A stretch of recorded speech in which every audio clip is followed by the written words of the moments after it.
Welcome to the Pharmacy Inspection Podcast, where we discuss topics related to sterile and non-sterile compounding pharmacy in an effort to promote compliance and increase quality. The Pharmacy Inspection Podcast is a member of the Pharmacy Podcast Network, delivering quality and meaningful conversations and discussions about our pharmacy industry and the critical role pharmacists play in our healthcare systems. Learn more at pharmacypodcast.com. Please welcome your hosts, Brian Prince and Seth DePasquale.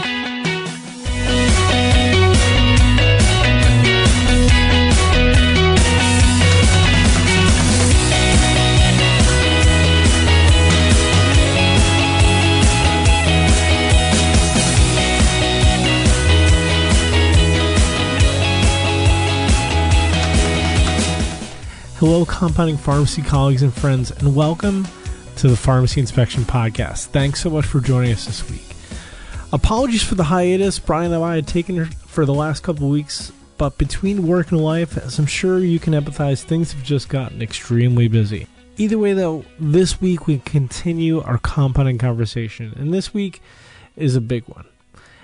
There was a revision to 795 that came out, and subsequently a webinar that was held by the USP Compounding Committee to field questions and concerns about the revision. I've seen some discussions on Facebook groups and various listservs and received emails myself, but Brian especially has received quite a few emails from people sharing their concerns. So Brian, tell us a little bit about some of those questions you've gotten. So I had a couple of emails recently from colleagues asking if Seth and I were going to comment on the USP 795 proposed chapter, or if we were going to even have a guest that could come on and speak to it. So I thought, you know what, this could be a good topic for us to go ahead and talk about this week. If you missed it, on Friday, April 20th, USP hosted a WebEx forum with an open mic style. And what that means is it was actually a chat or a message board that you could type questions into and engage actively with the expert committee. And Bob Shrewsbury and Gigi Davidson were the two from the expert committee that were there. And Bob actually walked through the 795 proposed chapter and actually carried the majority of the conversation. And Gigi would kind of come in and out and give commentary on various things, especially during the Q&A time. But there was some interesting parts of that. There was a history at the very beginning. It kind of went a little bit long, but it was very interesting because I didn't actually know that USP was established in 1820 by physicians they would travel around the country and they would see medicines called by different names with different strengths and consistencies, and that they decided to unify a system. So it's actually one of the oldest institutions that's been established in the U.S. And so I kind of found that to be very interesting, that just wasn't something somebody dreamed up in 1978 with a group of academics. It actually has some real history to it. So anyway, it was really good. And so what Seth and I are going to do on this episode is we're just going to hit some of the highlights. There was so much meat on that bone for us to unpack and talk about. So we're just going to kind of hit a couple of issues, and maybe we'll carry the conversation. We'll see how the conversation goes. But Seth, go ahead and jump in there. Don't let me take this whole thing away from you. Yeah, absolutely. So, unfortunately, I actually didn't really listen to the entire webinar. It has been a busy 2 weeks between the pharmacy and being the solo dad at home. It has just been really busy. But I've read through the USP 795 revision. I've seen a lot of the things that people I feel like are concerned about. I guess I come at this in a little bit different tack. I own my own business, or co-own my own business, I guess. And we just kind of do what we have to do to keep on keeping on. I think some of the things that were brought up during the USP presentation aren't terribly, for lack of a better word, they're not terribly difficult to get through. And I think the biggest hurdle, and Brian, you can kind of jump in on this. The biggest hurdle I think that surprised a lot of people is the engineering controls. and having to actually have the engineering controls in place for even just crushing tablets and things as simple as that. Again, this is only in revision form at this point, so nothing's final, and there's always, really long comment periods and other revisions. So, obviously this is by no means, I feel like, going to be the chapter in its final form. But, Bryan, what did they say? Because I think that's probably going to be a big question on everybody's mind in terms of, what if I'm doing 1 or 2 prescriptions a week? And, this is just a small part of my business. Am I really going to have to go to town with all these primary engineering controls, powder containment hoods, and having separate areas and all this stuff? What was the USP's take on that? And then, tell me your Bryan Prince's take on that as well.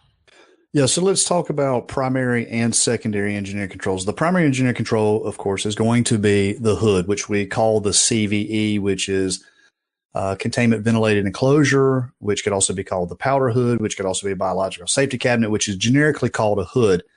And the question is one of the first questions that actually came up from the audience was, can I use the same hood for hazardous drugs and non-hazardous drugs? And that's kind of an interesting question, because we've encountered this question so many times at various conferences and client conversations and things. I have this conversation fairly frequently.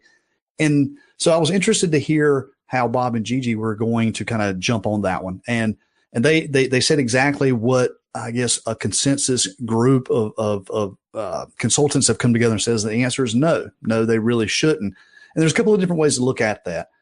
It is best practice to separate, moving forward, hazardous drugs and non-hazardous drugs.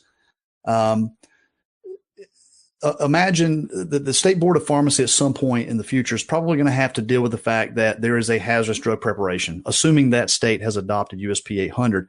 And so when something is prepared in a hazardous drug room, is the State Board going to say, well, is there going to be a smaller font on the prescription label that says, hey, contains hazardous drugs, prepared in a hazardous drug room? How are they going to handle that? And then is that going to be an ancillary sticker? Is it going to be a smaller font? And so imagine being at the front counter and telling Miss Smith, hey, by the way, your kitty cat tuna flavored, very simple prep medicine has this ancillary sticker on it, says hazardous on it. And you'll say, well, yeah, we prepare that in a hazardous drug room, or what if it's a kid's troche or, a grape flavored whatever for a child, and then it has that ancillary sticker or it says hazardous whatever on it? It's going to be a difficult conversation, but that's really, let's kind of park that just for a second. Imagine that you prepare magic mouthwash and very simple veterinary preparations inside of a hazardous drug room. You still have to adhere to those PPE standards. So, double shoe covers, hair, bouffant, rear tying gown, double gloves, all of those things. And so your cost, and this is a big one for you, the entrepreneurs, the pharmacy owners, the cost is going to go up. And so you don't want to really get into that. Plus, let's talk about now the secondary engineering control, which is considered the room. When 795, it doesn't say that you need a room. And there's been a lot of misinformation floating out there. And I saw a post not too long ago on one of the social medias, 795 the new proposal is going to put us all out of business. Well, that's not true, because Bob actually said it has to be a designated area, which means it's a piece of a countertop where you do that particular compounding, right? So you're preparing a magic mouthwash. And what they're saying is that during that time, because another question came up, said, well, can we use that? Say we only, compound on Tuesday afternoons because we're a small community pharmacy and we do very little compounding whatsoever. Can we use that designated space for other administrative or whatever tasks? And the answer is no. That space, that piece of counter, that area, whatever it is designated for compounding. And so it's almost like having a compounded segregated area of sorts, but on the non-sterile side is really what I'm talking about. And Seth, you actually have firsthand kind of account of this, what it means to have a designated 795 space, right? Yeah. So, just before we got on, I was telling Bryan that I had a VPP, the National Association of Board of Pharmacy inspection, just recently, last month. And while we have a designated, room or I shouldn't even say room. Bryan had it right the first time when he said area, off to the side that's not really in the direct path of the general pharmacy area. And I didn't necessarily have anything separating it in terms of, like a line of demarcation like you would have in the anteroom of your sterile area. So, we could kind of just freely walk back and forth in that area. There's actually a sink in that area, so sometimes we will go over and use that sink. So one point that they did make is that, like, all right, if you're gonna go into that area, it should really be set up like a line of separating your compounding area from your non-compounding area, like the general pharmacy dispensing area. So it was actually a pretty easy fix. I already have a hood over there, a powder containment enclosure that we use to weigh powders and compound in. So it was as simple as literally putting a red piece of tape on the floor, and putting some gowning material right before the line, and then just gowning up before you go into that area. And so now that's just basically standard protocol. If we're gonna breach that line, we're gonna get gowned up, and we're going to act appropriately as if we're going into compound.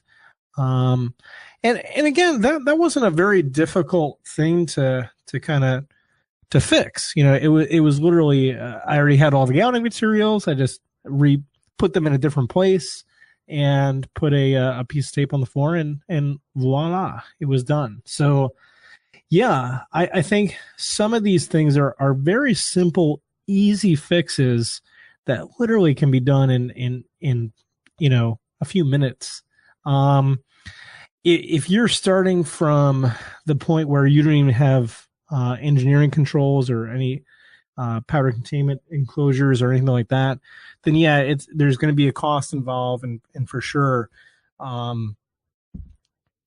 it's going to be a little bit more intense than what I had to do. But by no means, depending on what your business looks like, if this represents a very large portion of your business and it's a big revenue generator for it, to buy a hood that's somewhere between $3,000 to $8,000 shouldn't break the bank for you if it's a very big revenue generator. So again, that's kind of how I look at it. I come at this from the very pragmatic perspective of a business owner and a compounder that likes to actually do quality stuff. So I just feel like if you're griping that much about it, then maybe there isn't that much money in it for you, and maybe it's I hate to say this, but maybe it's time to hang up that portion of the business. So I don't know. I think what's your opinion, Bryan, personally on, do you feel like this is long overdue? Are some people's concerns and worries justified, or what do you think? I mean, you and I have both read some of the same comments on social media, so. Yeah, and I may not be the best person to necessarily ask, because I don't walk in your shoes or that of the business owner. I've been consulting for about 3.5 years now in this industry, so I certainly deeply empathize with the industry, and I've even been in the industry since, I guess, like 2011, 2012. But I've always I've been that guy who's been kind of the sideline guy, right? Who always talked about personnel safety. So I was a little bit rogue in the very beginning. I remember when I first spoke, and it's funny, I couldn't remember exactly what the date was, but I was having dinner the other night, where was I? In Phoenix at the NHIA with Brenda Jensen and Jim Hack. And Brenda actually reminded me the first time she saw me, and it was actually in October of 2012. But I was at that time, interesting enough, I had in the room, because I was talking about, personnel safety, proper chemical handling, because I just, this has always been my thing, personnel exposures. And so I think at that time I probably had maybe 35 people in the room. And then the next year when I spoke, I could see the numbers were getting up, and I had maybe 75 in the room. And then the last year that I spoke was actually when the next year was when in 2014, when the draft copy of USP 800 came out. Then I had 150 standing room only. So then that rogue guy who was always talking about chemical handling safety, powder handling safety, compounding workflow, that weird guy, he finally started to get some attention. You're the star of the show. So I can tell you that the majority of compounding pharmacies I go into, they actually do have a separate room with a door. Very few times have I actually been where I have seen some horrific open bench compounding. I remember backside of Nowhereville. I'm not going to name that state and incriminate that state, but I walk in, and in the back room, which is also somebody's office, I see a young 20-something lady who's actually doing progesterone capsules on an open bench, no PPE whatsoever, no gloves, no mask. And of course, I'm horrified. And this has been many years ago. But the point is that those are far and few between. That doesn't really happen. There's actually a place where it is designated typically with a door. That is actually the norm. But let me just tell you, there are chemicals that we handle on that USP 795 side. And they're not on the NIOSH hazardous drug list. So we're talking about ketamine, ketoprofen, gabapentin, those things. And if you look at the SDS sheets, there are still exposures related to that. So I can tell you that if you are handling those on an open bench, on an open counter, I can guarantee you that you are exposing the environment. You can tell me that you've got a powder hood in place, but I can guarantee you that I can find points during that workflow where you're actually exposing the environment to those micronized powders. And when I say micronized, it also means aerosolized. So one of the questions actually was that was posed to Bob and Gigi is, do you have a list of powders that aerosolize? And Bob's response was, no, we don't actually have a list. Well, let me just tell you, all powders micronize and or aerosolize. I'm using those two terminologies right now synonymously. Like micronize is actually when you're changing a particle size, right? But if you've ever opened a container of powder and it is a micronized powder, and you open up the lid on the container and you stand there and you actually watch it, you may actually see a plume, because there's a pressure differential between what's happening inside of that container and what's happening in the room. And naturally, those powders are going to plume outward. Let's call that aerosolize/micronize. Again, a synonymous term. Now, what happens with that is there's exposures. Even if you're opening the containers inside, you're still probably bringing dirty gloves out. And then what happens is if you don't have a designated room, a designated space, those powders are then going to get pushed around to wherever they want to go. That's called Brownian motion. And powders are going to go where they want to go, whether it's in your breathing zone, whether it's into the returns and then recirculated back to the retail area, over to where people are consuming food. It's an unpredictable manner.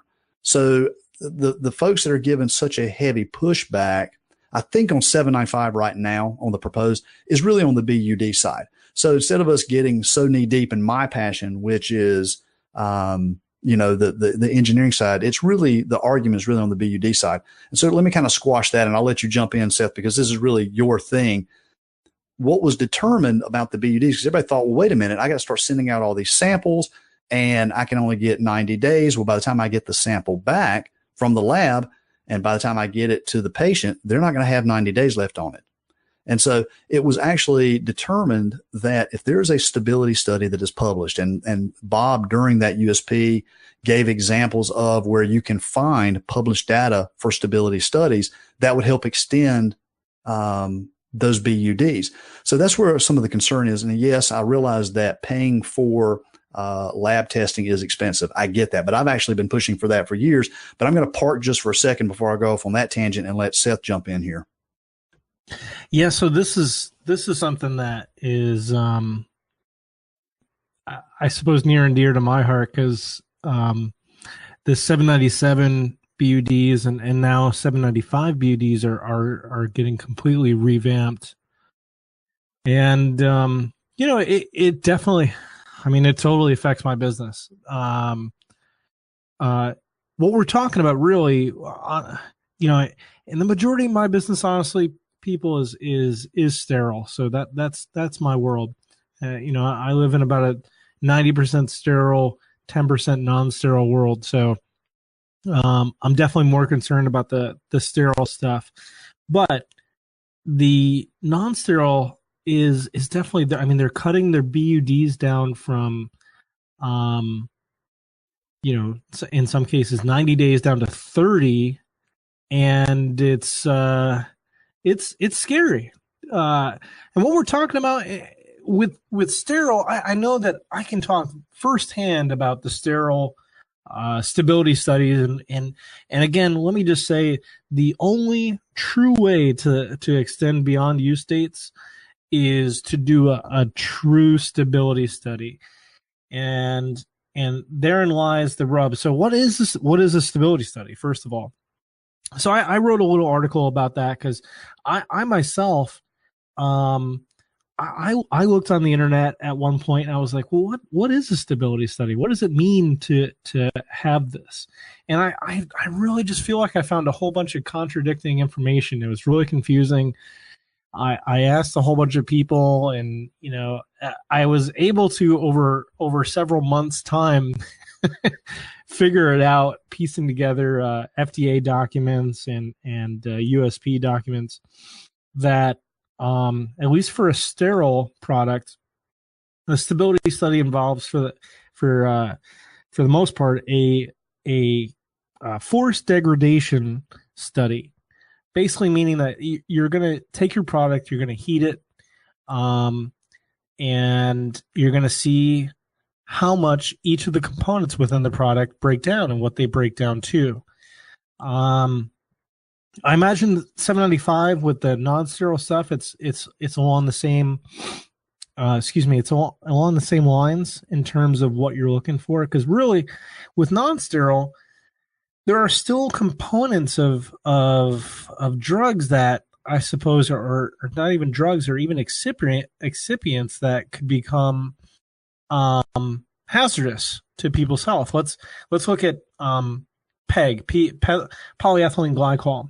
So polyethylene glycol, even graded material after a certain point will become, it can break down into diethylene glycol, which, if you know your FDA history, is kind of how the FDA got started with the sulfanilamide disaster, and they were using diethylene glycol as a solvent to dissolve the sulfanilamide into an elixir.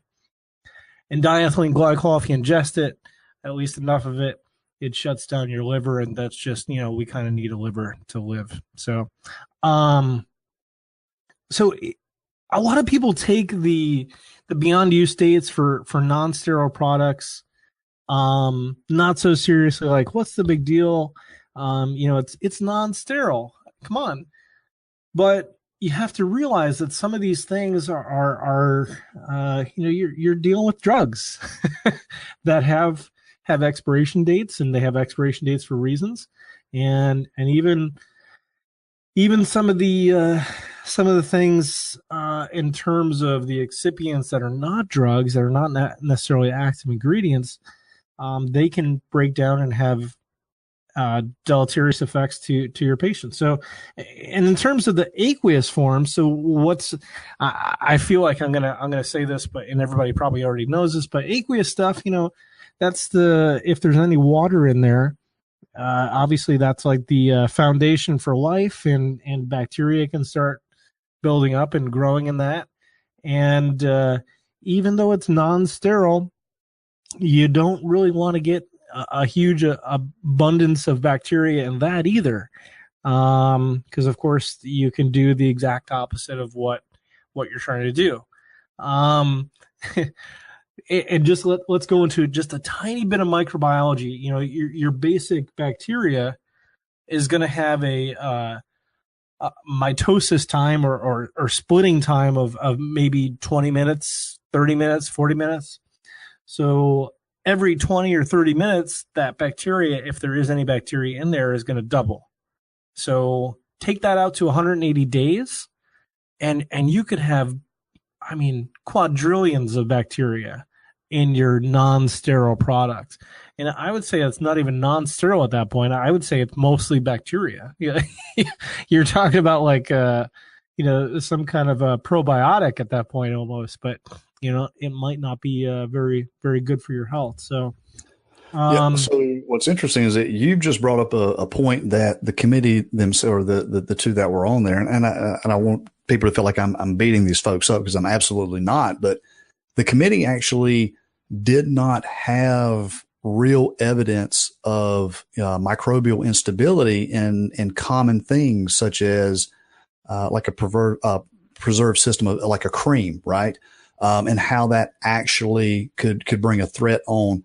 And one of the responses, I can't remember which person on the committee that spoke, was they talked about the causation of mold to grow. If you've got humidity issues or those water based, and so there was how can it contribute to a person's existing allergies?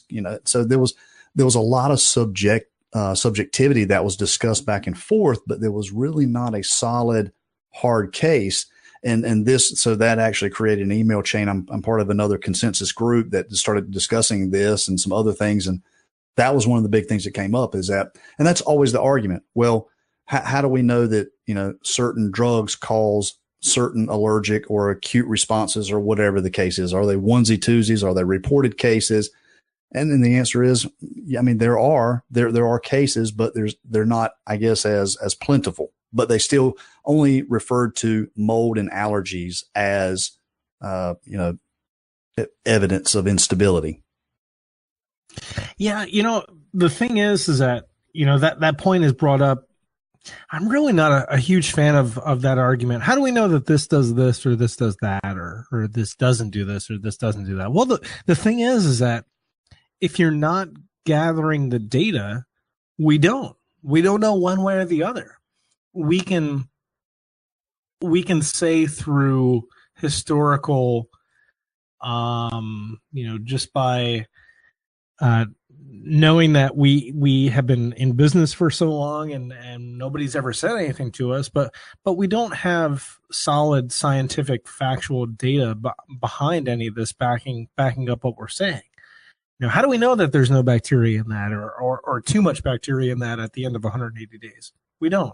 I don't think that we're going to beat this thing up any more than what we have. Unfortunately, that's 24 plus minutes right there. And we always try to honor your time, make sure, and we would like to keep this within your drive back and forth to work to make sure that there's manageable pieces here. So I tell you what, let's just park here and then let's head to next week. And so, Seth, I think we've kind of come to a good point to stop there. So I appreciate you joining us. And hopefully in the future, we'll be able to get some guests in here. But again, everybody seems to be busy, and I get that. I know that you, as our listeners, you love hearing our guests.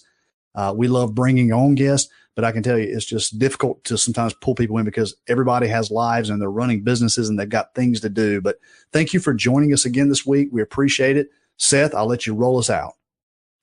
Yeah, I'd like to echo the busy the busy lives. We all have busy lives. We all are coming in and out of different seasons. I have my busy season with the horse breeding season, and but either way, we seriously appreciate everyone listening and our guests taking the time to talk about some of these really important topics that are just, near and dear to my heart. Obviously, I'm really passionate about all this stuff, and thank you, the listener. Again, I like to echo that Bryan said. Thank you for tuning in and listening to us week to week. We, while we're not maybe on schedule week to week at this point, right this second, I assure you we will continue this conversation in the next week or two, and hope you'll join us again. And until then, keep raising the bar.